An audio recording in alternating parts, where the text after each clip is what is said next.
we're struggling, I believe, for our very survival as a country and as a culture. I see it as nothing short of that. Coming up on British Thought Leaders, Peter Whittle, founder and director of New Culture Forum. Peter says the essence of what it means to be British is under attack. There is a sense in which the broader culture as well, our very sense actually of what we are as people, where we come from, but also just even biologically, is being shaken, is being made to be uncertain. People no longer know, they can't be certain about anything.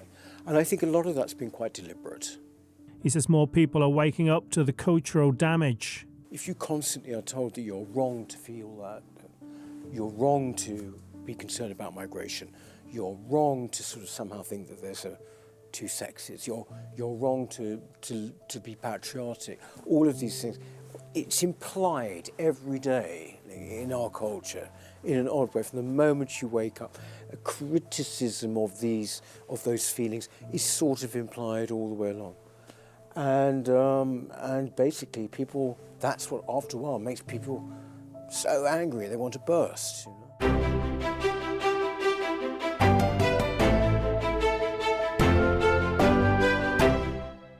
Welcome to British Thought Leaders, I'm Lee Hall. Today I'm delighted to be joined by Peter Whittle, founder and director of New Culture Forum. Peter, thanks for joining us. It's a pleasure, Lee. You founded New Culture Forum back in 2006. That's right. Coming up to 20 years, yes. Nearly 20 years. So at the time you must have seen on the horizon some problems for British culture. Well, yes, and thank you for pointing that out, because what's happened really is that when we started the NCF, it was very much a case of the argument being economic. Right. And most people were just obsessing about that. But it seemed to me that the things that were changing the country and which preoccupied me the most were cultural things. At that time, particularly, it was a growing sense that free speech was constricting. Even then, long before wokery and all of this stuff, and hate speech. And there was the thing with radical Islam. We just had 9/11. That was very much in the memory then. And then we also had 7/7 here. And so it was in that context. And I remember I'd been in America for 5 years, and I came back and I really did not like the changes I was seeing in Britain. And you see it with fresh eyes. And so really, I thought, well, we've got to start something up. I was working at the time in the media, in television, and that's where this sort of sense of groupthink became very apparent to me. It had always been there, but I think it had intensified. And, the NCF was really a response to that, actually. So did you expect things to kind of get as bad as they have? That's a very good question. Yes, basically, I think things are happening, or should I say no, things are happening now that you couldn't have imagined. So that we've got political leaders who can't define what a woman is, things like that, no. Which you would have thought was just utterly peripheral, kind of crazy stuff back then, and not anymore. In terms of Brexit as well, for example, interestingly, which I always saw as a kind of cultural thing too, actually, far more than economic, which is one of the reasons why the Remain campaign was such a flop. They could never see that. But in fact, back in 2006, people would still have thought your head case if you said we should come out the EU or we will come out the EU. That was still a peripheral viewpoint, can you believe, even then. And so, yes, I think, that one wouldn't have foreseen. And also just the levels of migration, which, are so incredible now. And back then, people would have said, no, you're just scaremongering. And people used to say you were scaremongering if you talked about, 150,000 people. Right. and the way it's changed Britain is so extraordinary, and in such a small space of time, you know. You've got your new book out. Yes. It's called State of Emergency. Yes. Quite a stark and urgent title. It is really. Can you tell us a bit about the book? Yes. Well, we've done three. See, we did one called The Long March, which was all about basically the idea of the long march through the institutions, how it happened, how kind of deliberate was it, you know, how far were the Tories to blame by never ever sort of understanding it. There was that. Then Fighting Back, which was a response really to that. And this one, it goes a little bit further, and it sort of sets out what our 10 points for what really should happen in order to try to save Britain, actually, save British culture. And it's 10 pledges, which we will be putting to candidates whenever the next election is, you know, whether it's in May or whether it's in November. But basically, underneath that, we have a series of essays which basically explain why we've come to those conclusions. State of emergency, yes, because I think it is in a state of emergency. We have been for quite a while. And I think there was a point last year, I remember, where I felt, and others that I spoke to felt, that you had a palpable sense of the ground giving way underneath you. You know, I mean, that does sound very alarmist, but it was a very sincere perception, you know, on my part.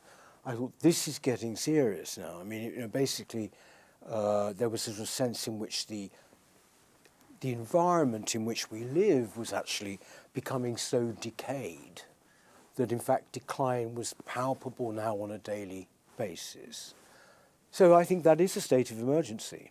And I think the source of frustration is that I don't believe that the main parties, or should we say the Conservative Party, I'm not too worried about what Labour thinks, you know, but the Conservative Party doesn't just appreciate this, doesn't quite understand it, even now. And as a result, you know, we hope that they will agree with what we feel are the things that need to be done, actually. Probably the biggest issue of our time is immigration. We had William Clouston here recently. He talked about a generational pause, 30 years of no immigration. Would you agree that that's the way to go? Yes, I think that the SDP actually have got the only genuinely radical policy about migration, actually. And it's interesting that it's now an idea, that one you mentioned, which is quite possible to have. Everyone can see William is a very reasonable man, and they can see that the SDP are not sort of, right-wing head bangers or whatever. And so therefore, I found that quite interesting, that it is now, the situation has moved on, so that it's now not so outrageous to even suggest something like that. I myself have suggested a very similar thing, a moratorium on immigration. The fact is that, you know, there are two ways of looking at it. Demographically, if the situation goes on like it is now, then white British people will be a minority in their own country within, easily under 40 years, I think. Again, that was something that if you had said that 50 years ago, people would just simply have thought you were a fantasist. But then on top of that as well, just purely on a practical level, you know, if you want to get a grip on this issue, then basically you're never going to do that while you've still got 700, 600, however many it is, 1,000 net coming in every year. I mean, basically, you've got to be able to have a breather, you know, and basically get your house in order, put a new system in place and all of that. That requires time. I mean, I think William was saying something like a generation, 20, 25 years. That seems reasonable to me. But I think that that is what Reform should put forward. Reform certainly, I think you've had Reform people. Yeah, about 3%. Well, Reform have got immigration. I've just myself interviewed Richard Tice. He's got an immigration policy, which is a little bit convoluted actually, but it amounts to one in, one out, and I don't think that is satisfactory at all. And I think that they should go for a complete halt to mass migration. And essentially, they would probably see their support go even further up. I mean, the reason I mention Reform is that they are essentially, are they not, sort of the one small party that's making headway? Yeah, I think so, yeah.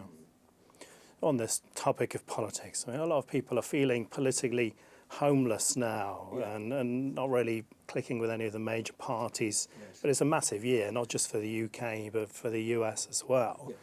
I mean, what are your thoughts and hopes for the coming year? Are you feeling politically optimistic? Well, something's got to change.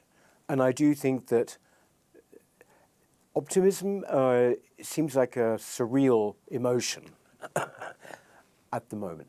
But I think that there is a certain cautious excitement I have, in the sense that whether it's before the election or perhaps afterwards, something was definitely going to happen in British politics. It can't go on like this. What I would like to see, I'm afraid, I don't know how allied you are or not to the Conservative Party, but would be for it to be virtually wiped out and a new, proper Conservative Party. It is possible for it to happen. We've got this terrible electoral system, I know that, but given that we have, that is one of the few options that we would have to look forward to, which is that basically a new party could emerge. Now that might only happen after we've had the election, but one way or another, and also even if that doesn't happen, we also know something, which might also be kind of rather depressing, and that is that what, are we just going to kind of go on, just slowly declining down this road? That's why I think it's got to be something drastic that happens. For example, if the Tory party just about made it back, or just, if it was just not an absolutely terrible defeat, that's almost a worse situation, I would say. But then you also need a new party, or one of these smaller parties, that basically got to be genuinely courageous and genuinely radical, and treat the situation with the kind of urgency that it obviously requires. I get very fed up with Westminster politics. I mean, here we are in the heart of Westminster, and I'm based in Westminster too. The way in which it's all about who's in, who's out, and the ups and downs of politics, and I can't get interested. It seems so beside the point now, because we're struggling, I believe, for our very survival as a country and as a culture. I see it as nothing short of that. And so therefore, we have to play the game politically. You have to sort of, play the party political game. So I would say that this year will be the first year for some time that we will have some form of an answer. Maybe there'll be something new, or perhaps there won't be. But, we will then know for better or worse. Going to be a big year. Yeah. I wanted to talk a bit about culture. If we look at Japan, it's proudly guarded its culture for millennia and done quite a good job of that. Yes. But if we look at Britain, it's almost like being proud of our heritage is frowned upon and looked at as bigoted and things along those lines. I mean, how do we get to that point, and what can we do about it? It would be like turning round a tanker. I think the difference really is that in the past there was this sort of view, the British, they hide their light under a bush, or they're always doing themselves down. It was a kind of romantic view, and it was sort of one that was almost, I'd say, based on a form of superior knowledge anyway. You know, it was, complacency. But I think that there is no space anymore for that kind of excuse, because it's not just a case of we're doing ourselves down. I mean, I think that there's a complete difference between self-mocking humour and annihilation. And that's what we are facing really at the moment. And I think all aspects of our culture are seriously under attack, mostly from within.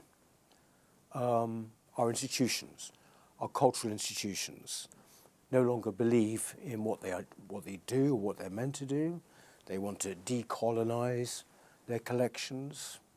British Library, British Museum, whatever. The whole modus operandi is one of defensiveness, or not actually actual shame about what the collections say. British arts are broadly being, you know, derided, or in some ways, downgraded. There is a sense in which the broader culture as well, our very sense actually of what we are as people, where we come from, but also just even biologically, is being shaken, is being made to be uncertain. People no longer know, they can't be certain about anything. And I think a lot of that's been quite deliberate, you know, and I think a lot of it comes from an internal kind of infiltration that's come to the institutions, something which I wish the Conservative Party would understand more. They've always just left it alone and never done anything about it.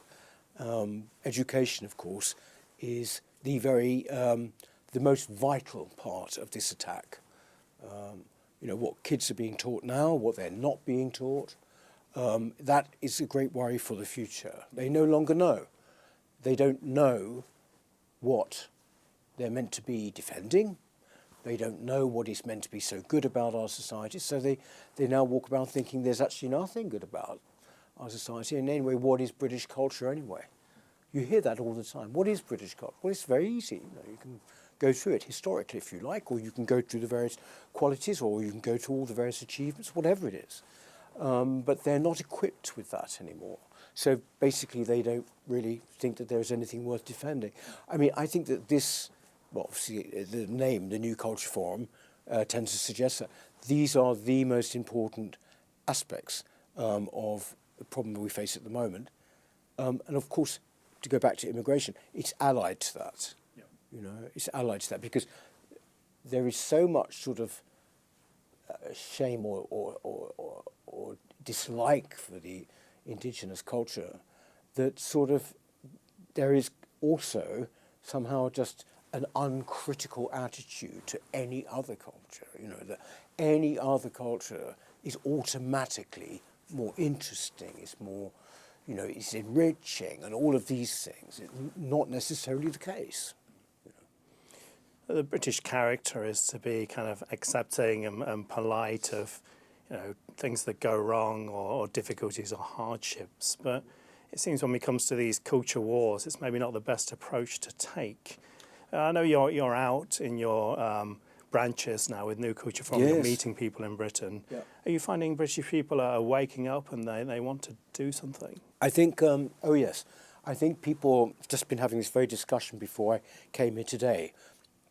People are joining up the dots of things. Right.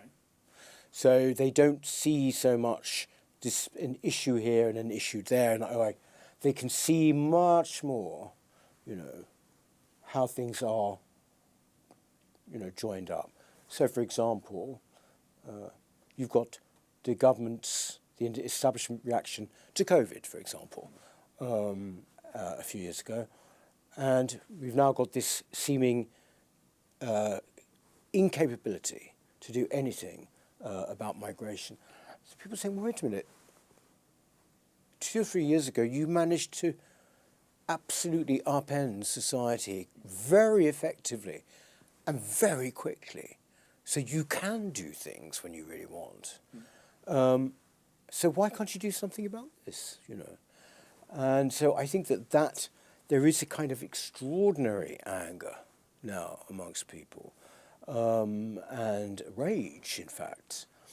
But a lot of it is born as well of being told for so long that they are wrong to feel that. You know, that there are two things there. On the one hand, they have rage about what's happening to our country. But then on the other hand, if you constantly are told that you're wrong to feel that, you're wrong to be concerned about migration, you're wrong to sort of somehow think that there's two sexes, you're wrong to be patriotic, all of these things, it's implied every day in our culture in an odd way. From the moment you wake up, a criticism of those feelings is sort of implied all the way along. And basically people, that's what after a while makes people so angry they want to burst, you know. So we have started branches, also because I want more of a movement than we started as a think tank. We publish things. We have our very successful channel, but basically much more of a movement. People out there think that somehow they're going crazy, you know, that they're going insane when they are faced with the day-to-day news as they see it, what's happening. We have to say, you know, you really are not, you know, you're not going crazy. Indeed, you're in the majority.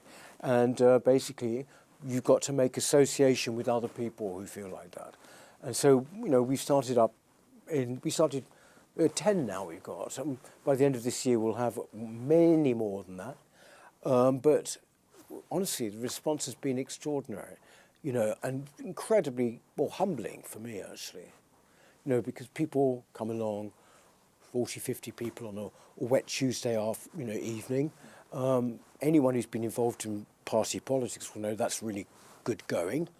Of course, we use our channel to publicise things. Yeah. And so, you know, it's essentially, yes, and we have a national conference to which all the people come. And so I suppose that is much more of a movement than just a Westminster organisation. I'm much more interested in, or hopefully giving a voice to people out there than hobnobbing with the Under-Secretary of State for I don't know what. You know what I mean? Yeah. In some Westminster pub. It was almost a thing that was lost a bit in the pandemic. Everyone was siloed, but to actually meet up and discuss things and plan things. Yes. It's great that you're bringing it back, I think. No, I think it's incredibly important.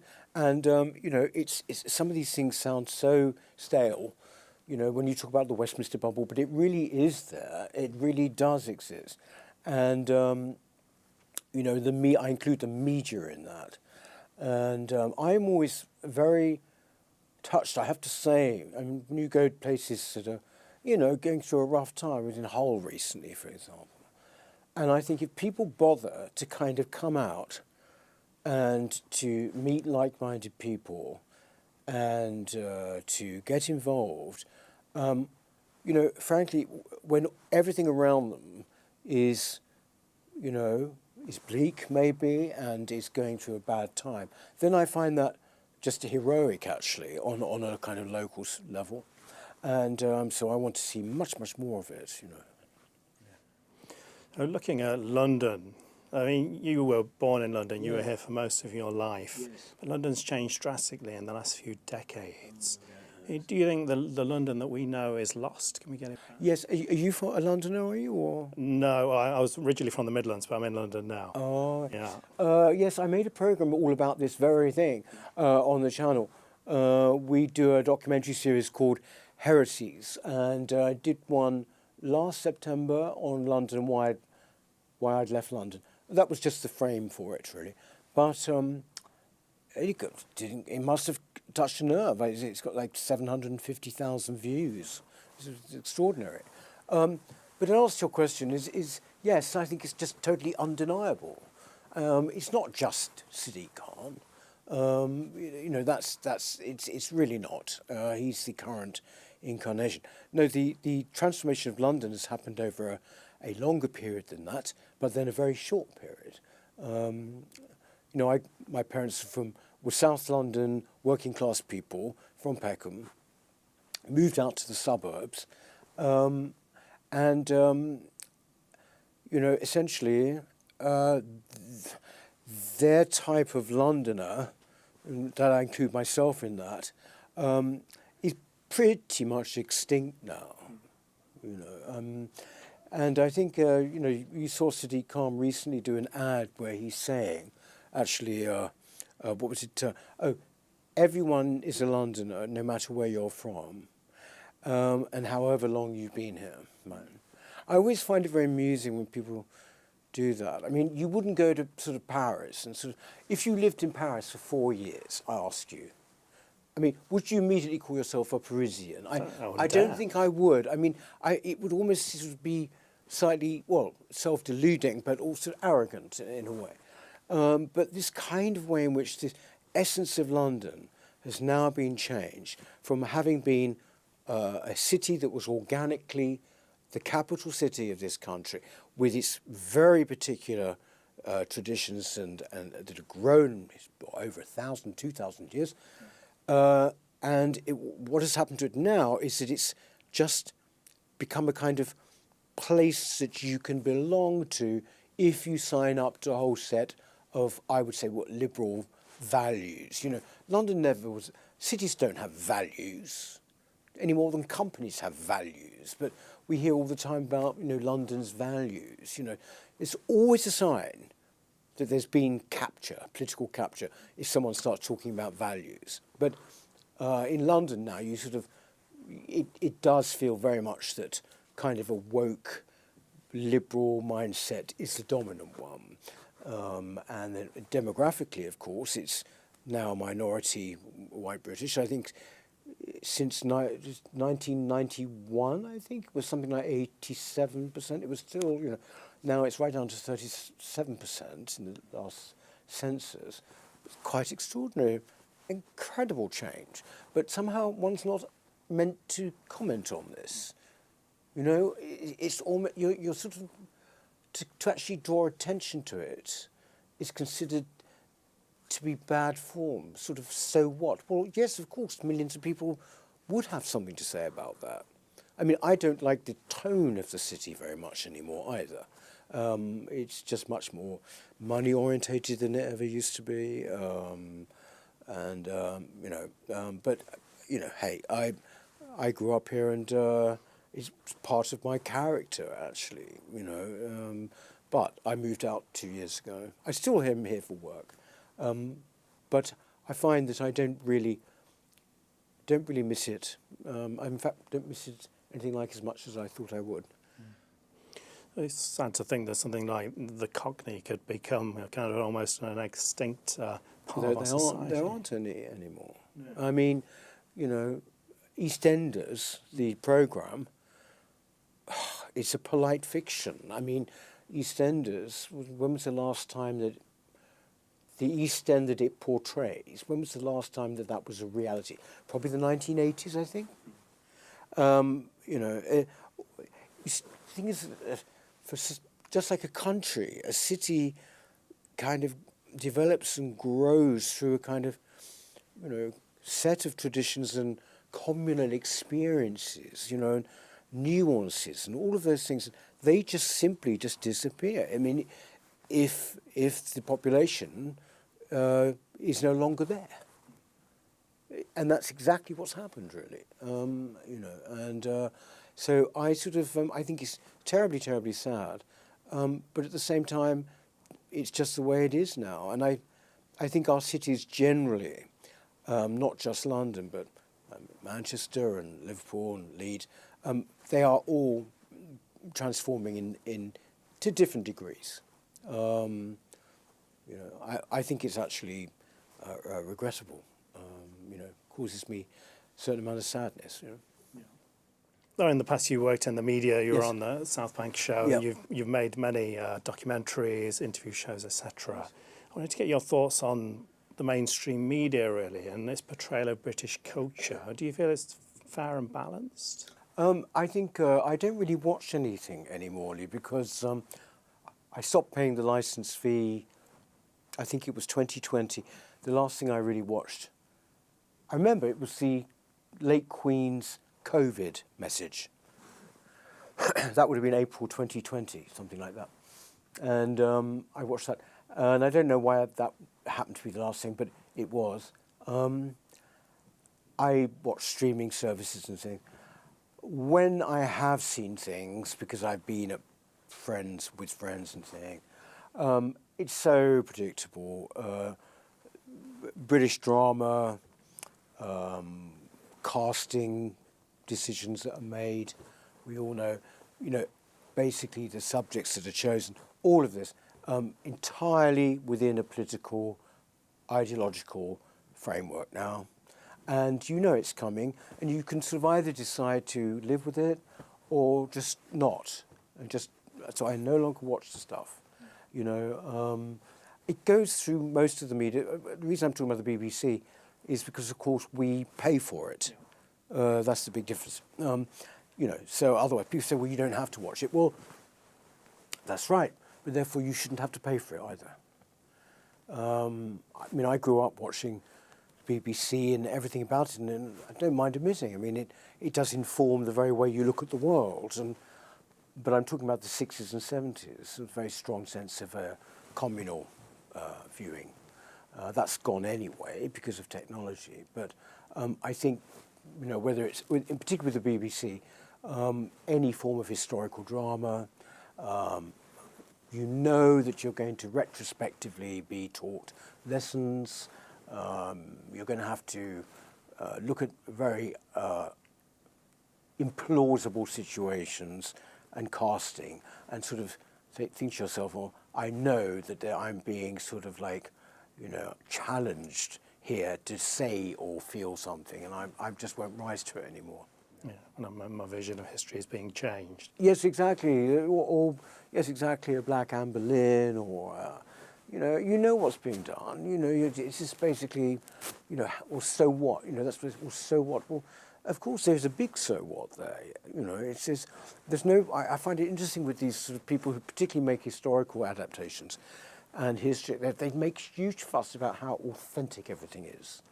And then they will have a huge multicultural crowd there in the sort of middle 16th century Glasgow or something, or Edinburgh. It just simply wouldn't have been. So that's kind of, it's just boring. But I think that, interestingly, it does put people off as well. They won't necessarily say that's a reason, but I think it is one of the reasons. When you think of all the things that you will never see treated in drama, and it's never going to happen now. So you will never get a drama or a series on mainstream media which, for example, has the changes wrought by immigration as one of its sort of background subjects. You will only ever get it shown in a totally beneficial light. Similarly with climate change. Actually, with going back to Brexit, it would even have been with Brexit too. Almost any kind of viewpoint that you or I might think, well, that's a very reasonable point of view. That's one that many people, or even most people, have. You will not see in television programs. You won't see it written about in novels. You won't see a painting exhibition done along those lines.